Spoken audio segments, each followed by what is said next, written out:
1 Coríntios 11, 17 a 32, diz assim as Escrituras. Nisto, porém, que vos prescrevo, não vos louvo, porque vos ajuntais não para melhor, e sim para pior. Porque, antes de tudo, estou informado a haver divisões entre vós quando vos reunis na igreja, e eu, em parte, o creio. Porque até mesmo importa que haja partidos entre vós, para que também os aprovados se tornem conhecidos em vosso meio. Quando, pois, vos reunis no mesmo lugar, não é a ceia do Senhor que comeis, porque ao comerdes, cada um toma antecipadamente a sua própria ceia, e há quem tenha fome, ao passo que há também quem se embriague. Não tende, porventura, as casas onde comer e beber? Ou menosprezais a igreja de Deus e envergonhais os que nada têm? Que vos direi? Louvá-vos-ei? Nisto certamente que não vos louvo. Porque eu recebi do Senhor o que também vos entreguei, que o Senhor Jesus, na noite em que foi traído, tomou o pão, e tendo dado graça, o partiu e disse: isto é o meu corpo, que é dado por vós. Fazei isto em memória de mim. Por semelhante modo, depois de haver ceado, tomou também o cálice, dizendo: este cálice é a nova aliança no meu sangue. Fazei isto todas as vezes que o beberdes em memória de mim. Porque todas as vezes que comerdes este pão e beberdes o cálice, anunciais a morte do Senhor até que ele venha. Por isso, aquele que comer o pão e beber o cálice do Senhor indignamente, será réu do corpo e do sangue do Senhor. Examine-se, pois, o homem a si mesmo, assim coma do pão e beba do cálice. Pois quem come e bebe sem discernir o corpo, come e bebe juízo para si. Eis a razão que há entre vós muitos fracos e doentes, e não poucos que dormem. Porque se nós julgássemos a nós mesmos, não seríamos julgados. Mas quando julgados, somos disciplinados pelo Senhor, para não sermos condenados com o mundo. Assim, pois, irmãos meus, quando vos reunis para comer, esperai uns pelos outros. Se alguém tem fome, coma em casa, a fim de não vos reunirdes para juízo. Quanto às demais coisas, eu as ordenareis quando for ter convosco. Queridos, ao longo da minha vida, eu vi 4 interpretações da ceia do Senhor. Os católicos, eles creem na transubstanciação, uma substância que se transforma em outra. Eles creem que os elementos da ceia, o pão e o vinho, na hora da consagração, o pão vira corpo, carne e ossos de Jesus, e o vinho se transforma em sangue. É uma substância transformada em outra. Outros já creem na consubstanciação. Eles acreditam que Cristo está presente nos elementos e está presente fisicamente sobre eles. A outra coisa que eu já vi ao longo da minha vida, uma outra crença, é de que a ceia é só um memorial. Ela não passa de uma lembrança daquilo que Cristo fez. E a quarta interpretação é que a ceia é um meio de graça, um instrumento de edificação espiritual. Eu tomo a ceia para me fortalecer espiritualmente.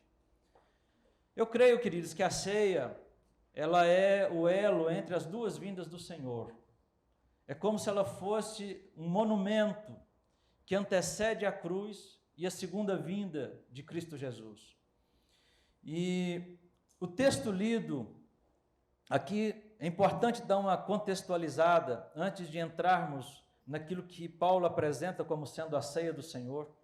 Esse texto que nós lemos, ele mostra uma prática da igreja primitiva que muitas vezes é um esforço nosso para fazer. Aqui os irmãos celebravam a festa do amor, era a festa do ágape. Era uma espécie de refeição coletiva, era uma espécie de junta-panela, de junta-prato, para ficar mais fácil, que era antes da ceia. E o propósito dessa festa, que era a festa do amor, que era esse ajuntamento de panela, o propósito era exatamente demonstrar comunhão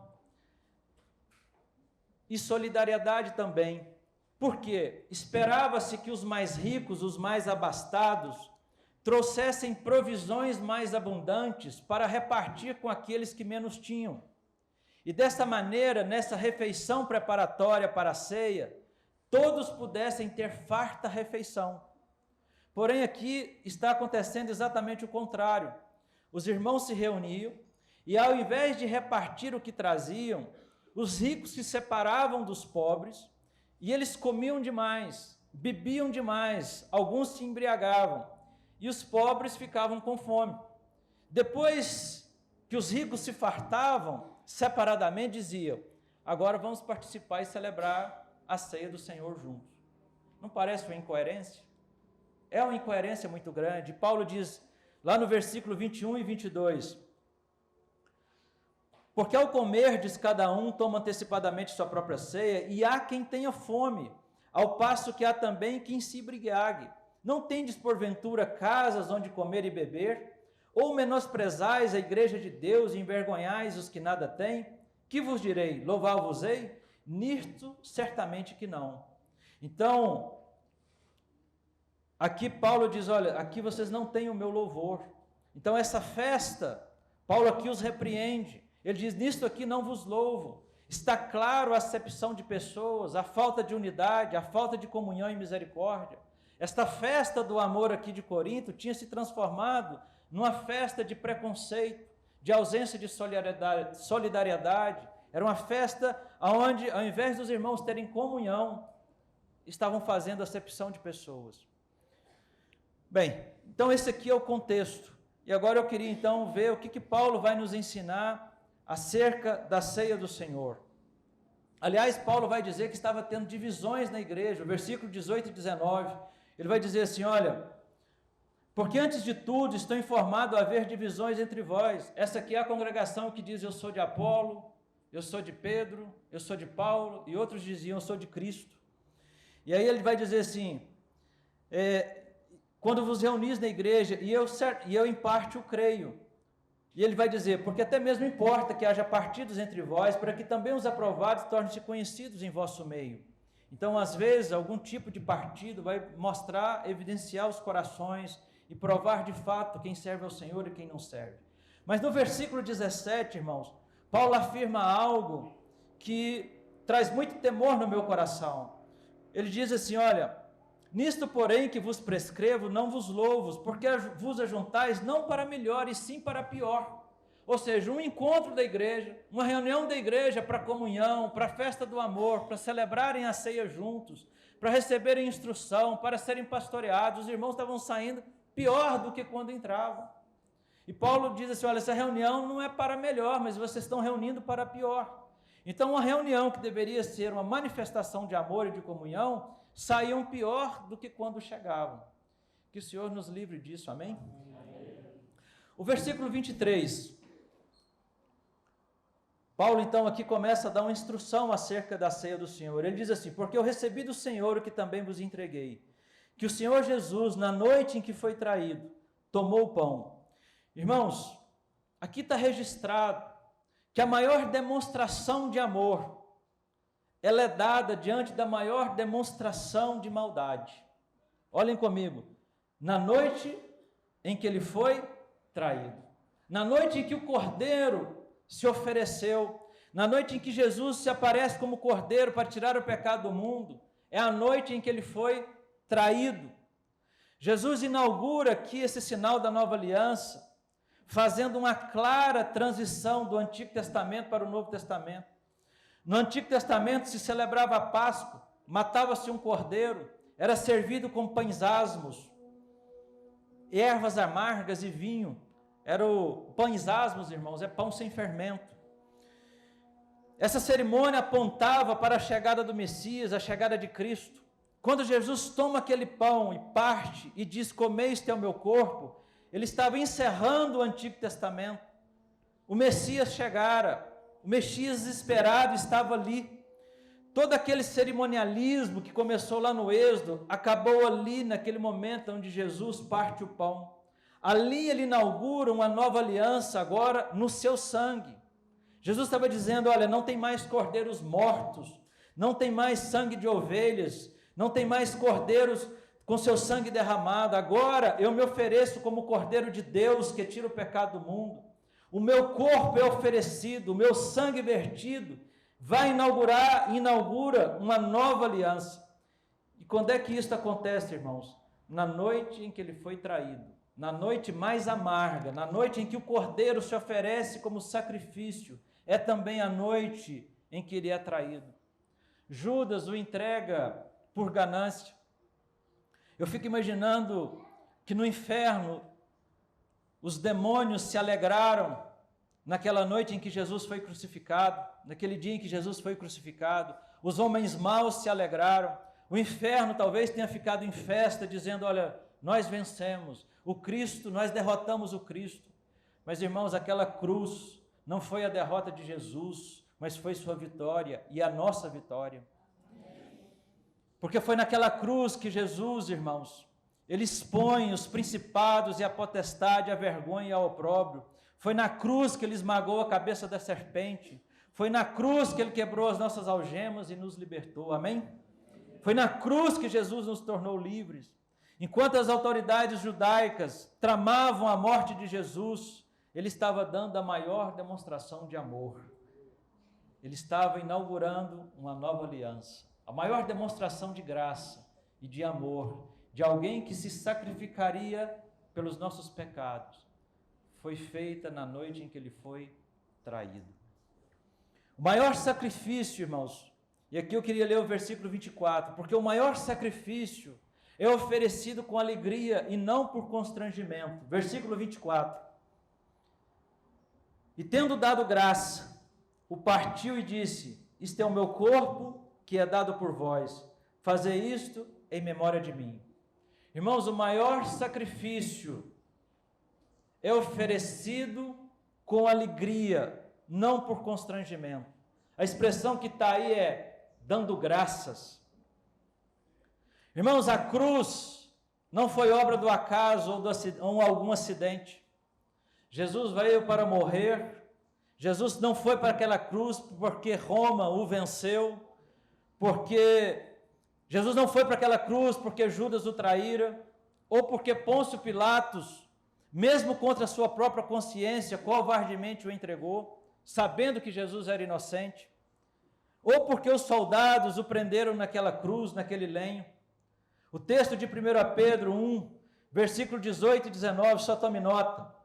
Diz assim: sabendo que não foi mediante coisas corruptíveis, como prata ou ouro, que fostes resgatado do vosso fútil procedimento, que vossos pais vos legaram, mas pelo precioso sangue, como que de cordeiro, sem defeito e sem mácula, o sangue de Cristo, conhecido com efeito antes da fundação do mundo, porém manifestado no fim dos tempos por amor de vós. Irmãos, antes que houvesse mundo, houve uma cruz, amém? Jesus sabia daquela cruz desde a eternidade. Embora Satanás e seus demônios e os homens maus como Judas, Pôncio Pilatos, aqueles soldados que crucificaram Jesus, Jesus sabia daquela cruz desde a eternidade. O plano eterno era de nos salvar e de nos salvar por meio daquela cruz. Então aquela cruz não foi uma novidade para Jesus, não foi uma surpresa, não foi um acidente, mas fazia parte do plano celestial. E Jesus vai para aquela cruz, irmãos, voluntariamente, alegremente. Já pensou num negócio desse? A Bíblia diz que ele deu graça. Quem dá graça é alguém que está rendendo louvores a Deus, está manifestando gratidão e contentamento no seu coração. Isso é render graça. E Jesus, ele rende graça. Ele não levou em conta a vergonha daquela cruz, pela alegria que lhe estava proposta. Agora, sabe qual que é a alegria, querido, que estava proposta para Jesus? Conquistar você e eu para Deus. Foi por nossa causa, foi por amor de nós, que Jesus foi para aquela cruz. Quando ele dá graça porque ele pensava na igreja, porque ele pensava em cada um de nós que está aqui presente. Foi por causa desta alegria, de um dia poder chegar diante do Pai e dizer assim: eis aqui os teus filhos, eis aqui a igreja, os meus irmãos. Foi por causa desta alegria que Jesus rende graça, que Jesus vai para aquela cruz. O partir do pão é o símbolo daquilo que ele enfrentaria na cruz. Seu corpo foi moído, rasgado, transpassado, mas ele dá graça, ele celebra, ele agradece. Foi assim que ele foi para a cruz para nos remir. Não foi com murmuração, não foi com amargura, nem tampouco foi estufando o peito como um herói, como um Marte. mas foi voluntariamente, dando graça. Aqui eu não podia deixar de perguntar, irmãos, quando nós passamos por alguma situação difícil, nós damos graça. Quando nós vamos servir alguém, nós damos graça. Quando o Senhor nos dá o privilégio de poder servir alguém, de poder nos gastar e gastar aquilo que temos para poder servir alguém, nós fazemos com alegria, porque o maior sacrifício foi dado a nós num ambiente de contentamento, de render graças ao Senhor. Esse é o Jesus que nos remiu. Amém? Amém. Versículo 24. O corpo é dado. Diz assim: e tendo dado graças, o partiu e disse, isto é o meu corpo que é dado por vós. Fazei isto em memória de mim. Irmãos, Jesus é uma dádiva do Pai à igreja. Ele é um presente. Ele foi entregue pelo Pai. O Pai não poupou o seu próprio Filho, antes, por todos nós o entregou. Deus amou o mundo de tal maneira que deu o seu Filho unigênito para todo que nele crê, não pereça, mas tenha a vida eterna. Deus prova o seu próprio amor pelo fato de Cristo ter morrido por nós, sendo nós ainda pecadores. Jesus foi dado. Mais do que isso, fazer isso em memória de mim. Ele mesmo se entrega. Ninguém tira a minha vida. Jesus disse: eu voluntariamente a dou. Irmãos, se nós não entendermos bem isso, nós podemos achar que Jesus foi um mártir, que ele foi vencido pelo sistema de Roma, que ele sucumbiu, que as trevas venceram, que a violência ganhou. Não é isso, irmãos. Jesus foi dado pelo Pai, mas ele foi para aquela cruz também voluntariamente. Amém? Um outro ponto, a eficácia do sacrifício, irmãos, não está apenas na sua informação, mas na sua apropriação. Em outras palavras, não basta saber do sacrifício de Jesus, você tem que tomar posse, amém? Porque é pela fé. O verso 26 diz assim: porque todas as vezes que comerdes este pão e beberdes o cálice, anunciais a morte do Senhor até que ele venha. Irmãos, ninguém é salvo porque conhece o Evangelho no sentido da informação certa. Lá em Êxodo 12, na instituição da Páscoa, o que salvou os primogênitos entre os judeus não foi o fato de saber que o sangue do cordeiro poderia salvá-los. A informação não salva. O que salvou aqueles filhos foi o sangue passado nos umbrais das portas. Então, quando o anjo da morte vinha e chegava naquela casa e via o sangue nos umbrais, ele passava por cima. Se não tivesse o sangue, ele entrava e o primogênito morria. Não basta saber que Jesus é o Filho de Deus e que morreu em nosso lugar, que ressuscitou e está à direita de Deus. Irmãos, é necessário, pela fé, se apropriar desta verdade. Tem que comer o pão e beber o cálice. Não basta ter todo o conhecimento sobre Jesus. Se não houver fé e arrependimento, você não está salvo. Não é o que você sabe ou sente, é o que você crê. Aliás, a Bíblia diz que os demônios creem e estremecem. Ou seja, a fé dos demônios, ela é racional e é emocional. Mas eles não estão salvos e não poderão ser. Saber e sentir não resolve, é necessário crer. Comer e beber aqui na ceia não é físico apenas. Aliás, os fariseus, quando não entenderam, quando Jesus, lá em João 6, diz assim: olha, que se você não comer a minha carne e beber o meu sangue, você não tem parte comigo. Eles estavam pensando que Jesus estava fazendo canibalismo. Você não recebe Jesus no seu estômago, você recebe Jesus na sua alma. Você recebe Jesus no seu coração, é um ato de fé. Um outro detalhe importante nesse versículo: ninguém pode substituir você nesta apropriação. Está escrito nesse versículo que lemos: porque todas as vezes que comerdes o pão e beberdes o cálice, é você que tem que comer e beber. Seu pai ou sua mãe ou seu cônjuge não pode fazer isso por você. Não tem esse poder de te santificar por meio da ceia. A experiência ela é pessoal e intransferível. Ninguém pode tomar o seu lugar na ceia. Aliás, a salvação, irmãos, não é por mérito, mas é pela fé. Se em Êxodo 12, o texto que eu mencionei, porque às vezes eu fico pensando assim, gente, o que diferencia aquelas crianças que morriam daquelas que permaneciam vivas? O sangue no umbral da porta. Porque possivelmente não eram porque aqueles filhos eram uns piores do que outros, não eram os melhores que foram salvos. Os que os salvaram foi o sangue no umbral da porta. Se eram pior ou melhores, o sangue veio para salvar. Então ali em Êxodo 12, a diferença entre os que morriam e os que viviam não eram obras, ou mérito, ou virtudes pessoais. Assim também é a salvação.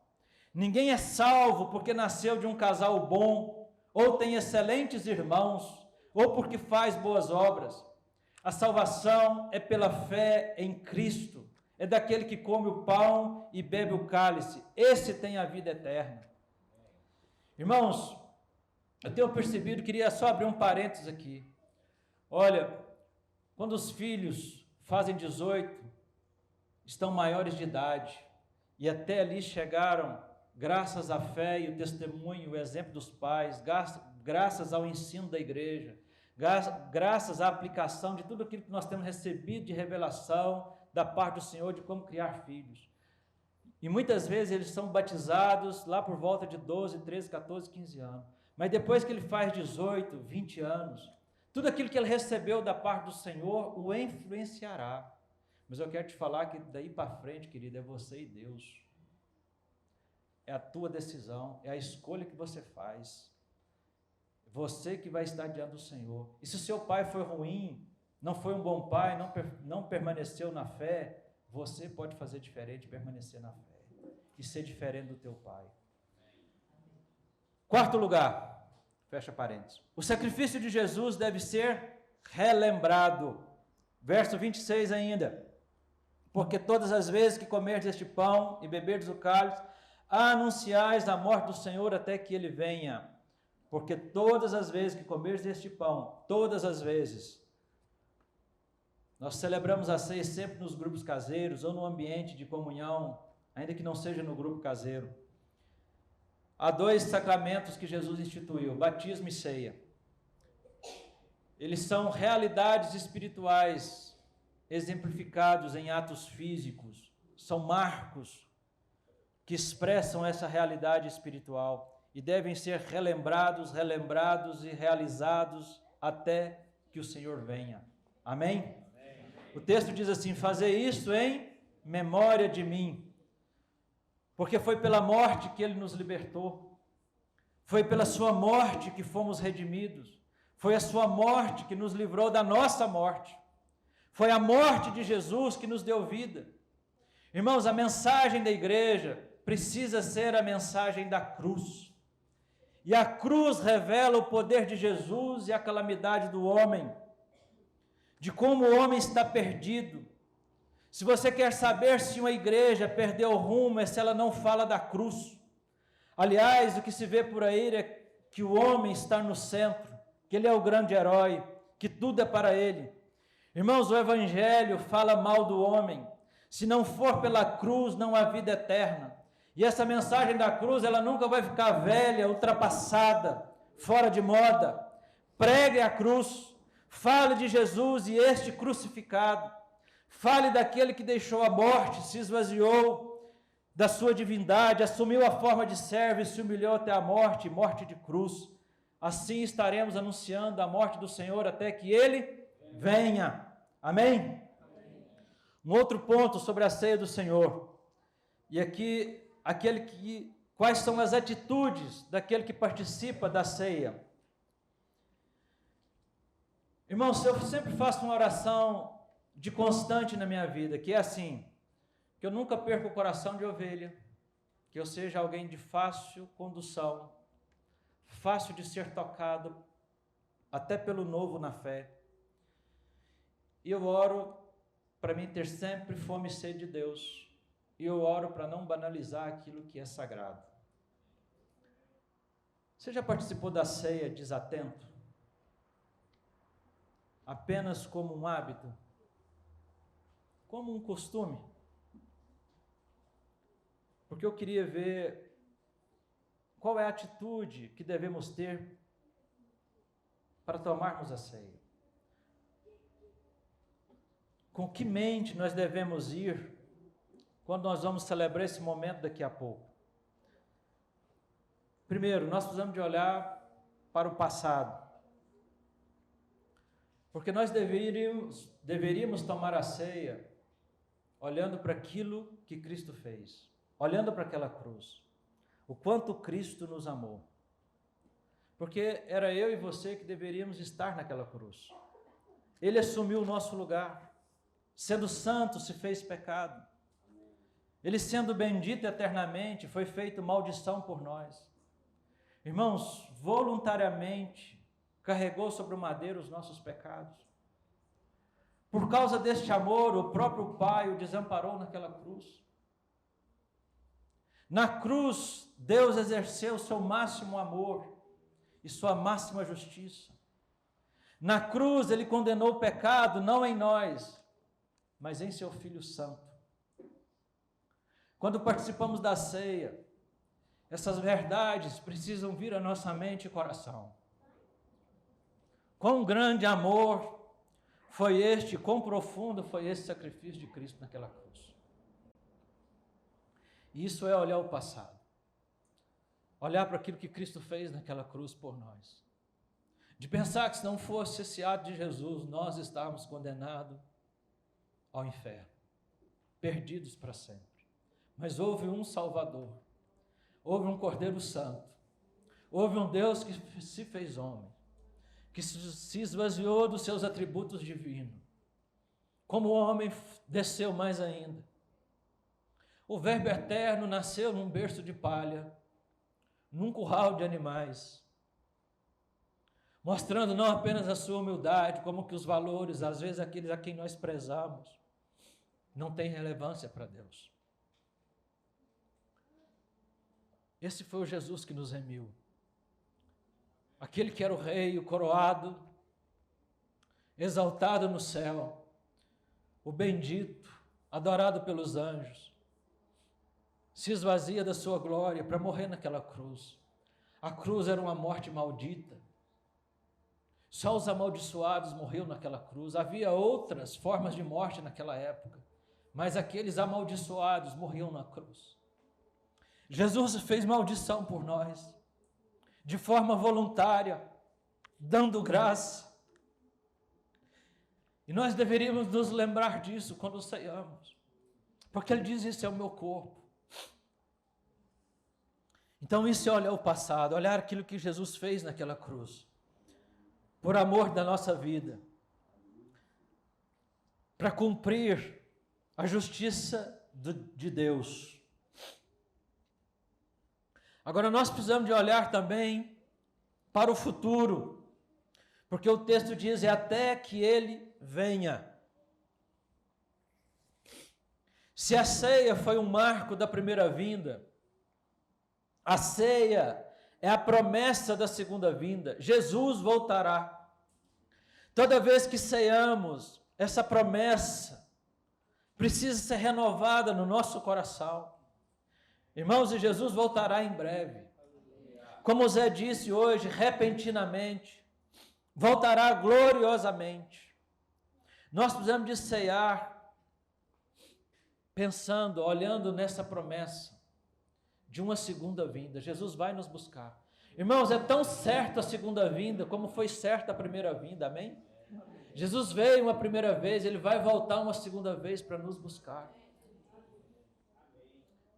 E nós vamos ceiar com Ele. Amém? Então precisamos de olhar para trás, para aquilo que Jesus fez, e olhar para frente, para o futuro, para a promessa da sua segunda vinda. e de que um dia iremos cear com Ele. Eu não sei como que é isso na minha mente. Na minha mente, na sua mente, eu fantasio isso da seguinte forma: eu imagino um jardim enorme, mesas com forros brancos, cadeiras brilhando como ouro, um lugar tão iluminado pela glória do Senhor, que é mais forte do que o sol. Eu imagino isso na minha mente. Eu imagino anjos tocando, cantando, trombetas soando, anunciando um cordeiro que vai sentar junto à mesa conosco.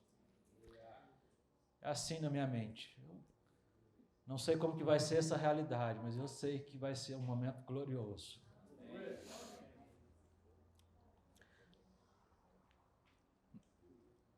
Agora nós precisamos de olhar para o passado, olhar para o futuro, numa perspectiva de fé e esperança, mas nós precisamos de olhar para nós mesmos. Versículo 28 e 29. Diz assim: examine-se, pois, o homem a si mesmo, e assim como do pão e beba do cálice. Pois quem come e bebe sem discernir o corpo, come e bebe juízo para si. Então aqui nós precisamos de olhar para nós mesmos. Por quê, irmãos? Nós temos facilidade para olhar para os outros. Aliás, é mais fácil olhar para os erros dos outros do que para os nossos mesmos. Aliás, eu diria que nós somos especialistas nisto. Temos a enorme capacidade de investigar a vida do outro. A gente bota uma lupa para enxergar os defeitos dos outros e às vezes até emitimos juízo.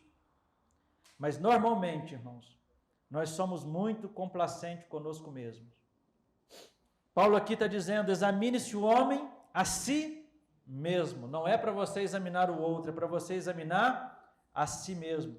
E ao examinar a si mesmo e ver que está em pecado, não fuja da ceia. Confesse o pecado e tome a ceia.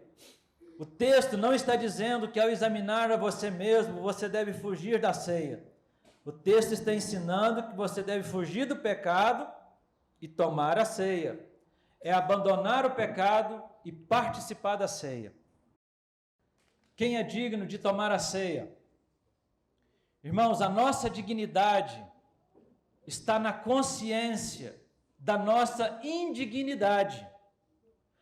Ninguém pode chegar estufando o peito diante de Deus e dizer: eu sou digno, eu sou uma pessoa fantástica.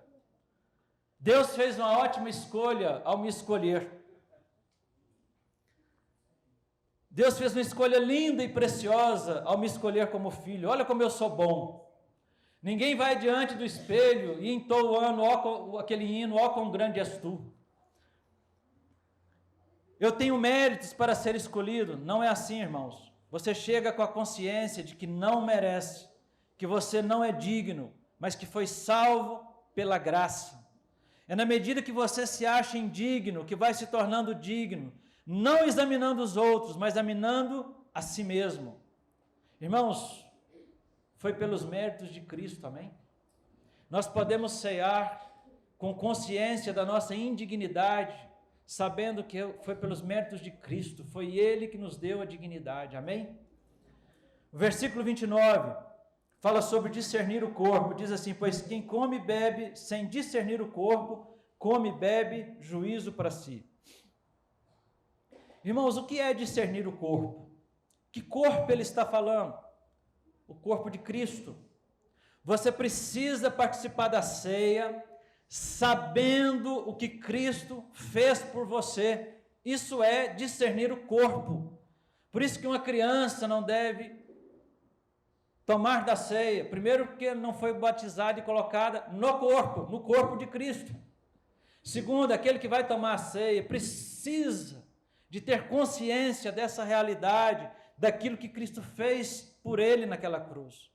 É experimentando da graça dele, é sabendo o que ele fez por você naquela cruz. A ceia não é uma refeição para o seu estômago, mas um alimento para a sua alma. É preciso ter o discernimento que ele morreu pelos meus pecados, pelos seus pecados.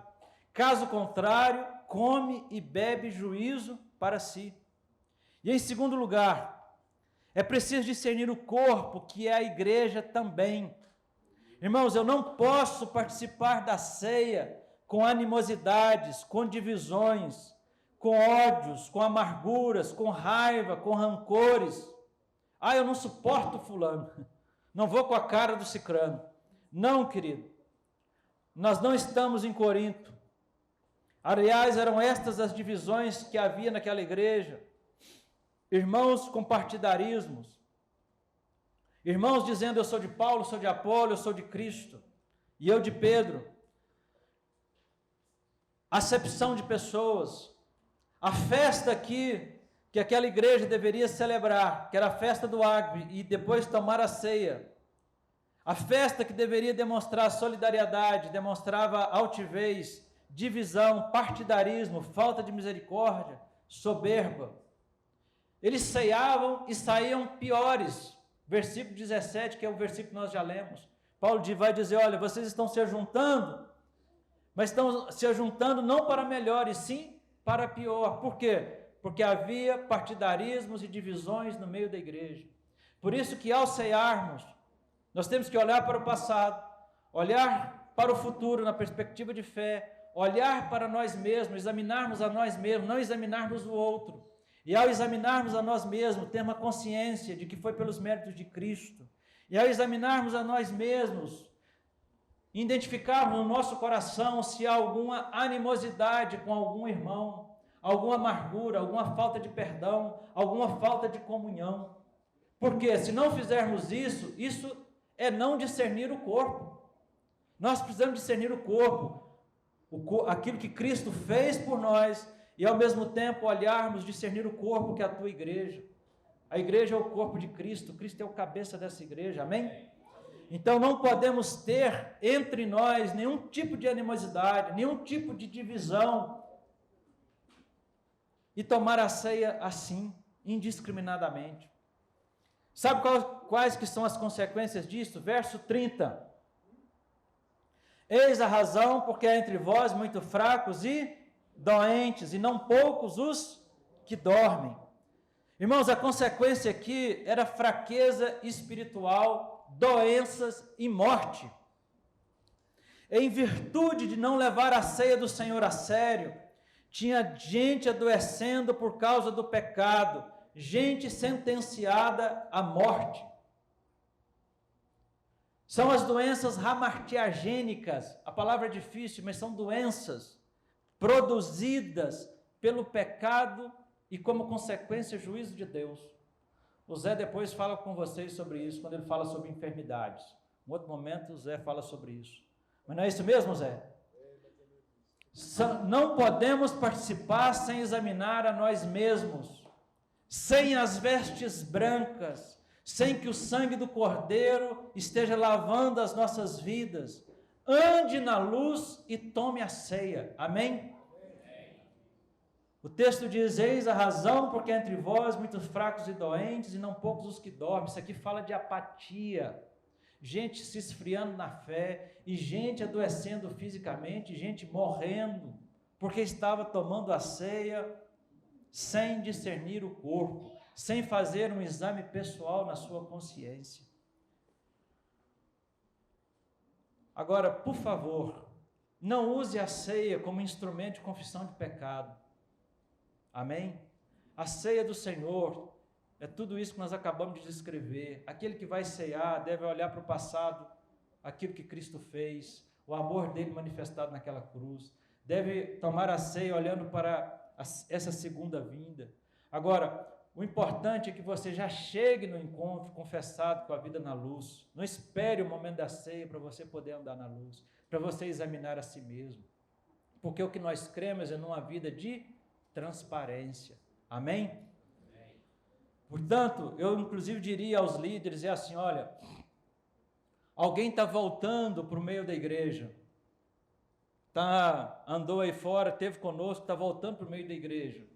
Se ele não teve ainda um andar na luz mesmo, daquela checada, eu nem celebro a ceia. Para não constranger, eu nem celebro.